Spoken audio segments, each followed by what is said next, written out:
Heureusement que j'ai eu cette personne qui m'a cru, parce qu'il faut déjà croire.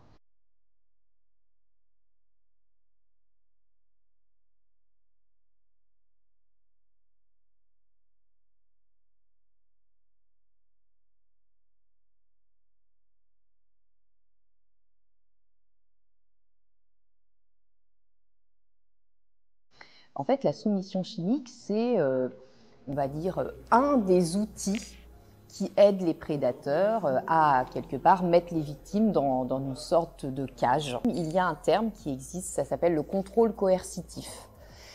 C'est donc une méthode de contrôle. La soumission chimique est un des barreaux de cette méthode de contrôle.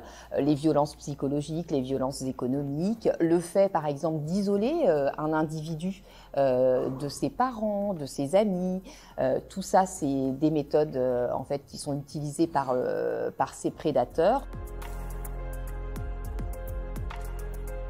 Alors, la libération de la parole, elle a commencé depuis MeToo. Maintenant, ce procès, c'est une autre étape parce que là, en fait, on se rend compte de ce qu'est un viol, finalement. On rend visible ce qui était invisible. Et même de manière concomitante, moi, j'ai travaillé avec des journalistes d'investigation sur un autre site que Coco, parce que Coco, c'était là qu'allait Monsieur Pellicot et tous ses complices. Et il y a un autre site qui s'appelle Bazookan. Et des femmes sont filmées à leur insu, certaines sont soumises chimiquement, et en fait, donc la vidéo passe sur la toile, mais elle est autodétruite, donc il n'y a pas vraiment de preuve.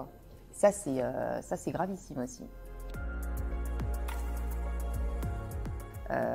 En fait, moi, ce qui m'a marqué, c'est la façon dont on questionne les victimes. Et en France, on est très en retard là-dessus sur comment on questionne les victimes. À l'étranger, il y a en fait d'autres méthodes beaucoup plus bienveillantes. Mais en France, très peu d'avocats en fait sont vraiment dans ces méthodes. Donc, il va falloir aussi que ces avocats soient formés à mieux interroger les victimes. C'est tout le monde et moi c'est ce que j'ai compris quand ça m'est arrivé, c'est-à-dire que aux urgences, je comprenais pas pourquoi ça m'arrivait et je me suis dit mais est-ce que ça arrive souvent? Et les médecins et le personnel soignant m'a dit mais madame c'est tous les jours des gens comme vous. C'est très dangereux parce que c'est un crime parfait étant donné que les victimes une victime sur deux se rappelle de rien et donc on a et c'est un contre-la-montre pour Si ça vous arrive, il faut que vous puissiez avoir quelqu'un qui comprend et qui sait ce que c'est la soumission chimique. Donc moi, heureusement que j'ai eu cette personne qui m'a cru, parce qu'il faut déjà croire. Ensuite, il faut avoir, on va dire, les bons conseils.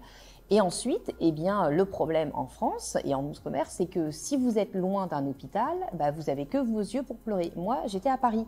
Donc à Paris, il y a des hôpitaux spécialisés. Ensuite, il faut qu'il y ait dans les commissariats des personnes qui soient vraiment à même de recueillir la parole des victimes sans la juger. Parce que vous verrez, par exemple, dans le témoignage d'une personne du reportage, du documentaire, qu'elle a été jugée dans le commissariat. On lui a demandé si elle n'avait pas quand même eu du plaisir d'avoir été violée. Donc on en est là. Et puis, il faut que la société se rende compte que toutes les 6 heures en France, une femme se fait violer. En fait, tant qu'on n'aura pas une vraie politique d'État en se donnant des moyens humains et des moyens financiers à tous les endroits, c'est-à-dire aussi bien sur le plan de la justice que du médico-légal, que évidemment de la formation et de l'éducation, ça, on n'arrivera pas à endiguer ce phénomène. Oui, il y a bon espoir quand même que ce soit cette année. Après, moi, c'est pas moi qui maîtrise les dates, mais oui, certains indices qui nous disent que les choses avancent bien, c'est que là, ça y est, j'ai eu cette confrontation au mois de novembre. Donc, qui dit confrontation dit fin d'instruction.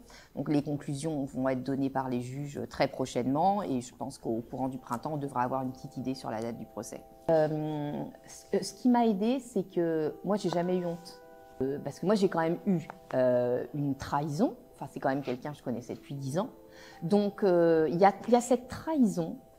Il y a toute la lâcheté de la personne qui nous le fait. C'est pour ça que je trouve qu'aujourd'hui, les victimes qui portent plainte sont courageuses. Il faut les aider, il faut les appuyer, il faut les soutenir. Parce que même moi, des fois, c'est difficile. Hein.